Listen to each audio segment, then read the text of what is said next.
ẹ fetí sí ìkéde pàtàkì aráyé.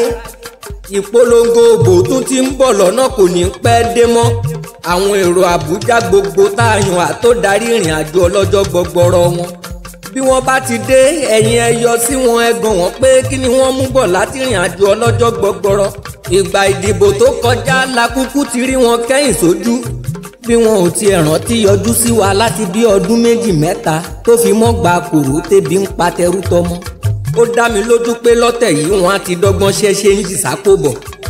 Owó tó níye lórí ni wọ́n fi ń tọrẹ lásìkò yìí. Owó ọ̀hún tó bíi táùsàn forí kọ̀ọ̀kan pẹ̀lú ẹgbẹ̀lẹ́mùkún kóńgò rẹsì tí wọ́n há lọ́wọ́lọ́wọ́ tó fi mọ́ fìlà àtàṣọ pélébépélébé tí wọ́n ti yára wọn sí tí wọ́n ń bóyin kẹ bí ẹran tí iná jó pa.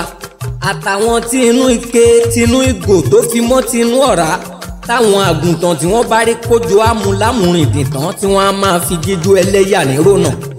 Àwọn pẹ̀lú tayatọmọ wọn ló lówó Àbújá.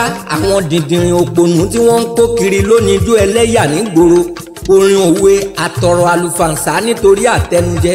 Kàkà kájọ ṣàwo dájú pa kó lè ò jẹ́wọ́.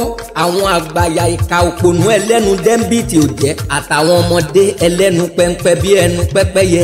Ṣé bí gbogbo wa ti rọ́jọ́ òní ẹ jẹ́ ká jọ dìbò fọ́jọ́ ọ̀la. Olùdásílẹ̀ YRPN ló ṣonígbọ̀wọ́ ọ̀rọ̀ àmọ̀ràn yìí. Yorùbá ronú Party of Nigeria in memory of President Fúnwọ́ntán Olúgbénga.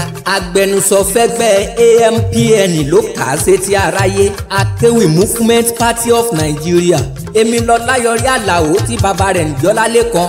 Agogo àṣànú ayé, agogo ìgbàlànú ìjọ.